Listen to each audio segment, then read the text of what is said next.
ವಿಜಾತಿಯ ಸಂಯುಕ್ತಾಕ್ಷರಗಳು.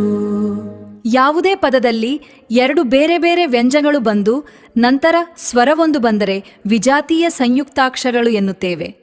ವಿಜಾತೀಯ ಸಂಯುಕ್ತಾಕ್ಷರಗಳ ಉದಾಹರಣೆ: ಅ ಜೊತೆಗೆ ಗ ವ್ಯಂಜನಕ್ಕೆ ಬೇರೆ ಅಕ್ಷರ, ನ ವ್ಯಂಜನದ ಒತ್ತಕ್ಷರ ಸೇರಿ ಮತ್ತು ನಂತರ ಈ ಬಂದರೆ ಅಗ್ನಿ.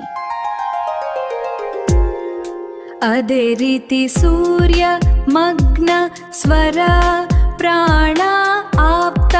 ಅದೇ ರೀತಿ ಸೂರ್ಯ, ಮಗ್ನ, ಸ್ವರ, ಪ್ರಾಣ, ಆಪ್ತ. ವಿಜಾತೀಯ ಸಂಯುಕ್ತಾಕ್ಷರಗಳು. ಯಾವುದೇ ಪದದಲ್ಲಿ ಎರಡು ಬೇರೆ ಬೇರೆ ವ್ಯಂಜನಗಳು ಬಂದು ನಂತರ ಸ್ವರವೊಂದು ಬಂದರೆ ವಿಜಾತೀಯ ಸಂಯುಕ್ತಾಕ್ಷರಗಳು ಎನ್ನುತ್ತೇವೆ.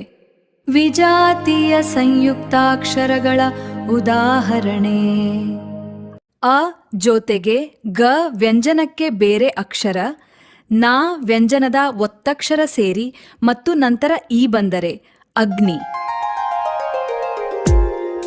ಅದೇ ರೀತಿ ಸೂರ್ಯ, ಮಗ್ನ, ಸ್ವರ, ಪ್ರಾಣ, ಆಪ್ತ. ಅದೇ ರೀತಿ ಸೂರ್ಯ, ಮಗ್ನ, ಸ್ವರ,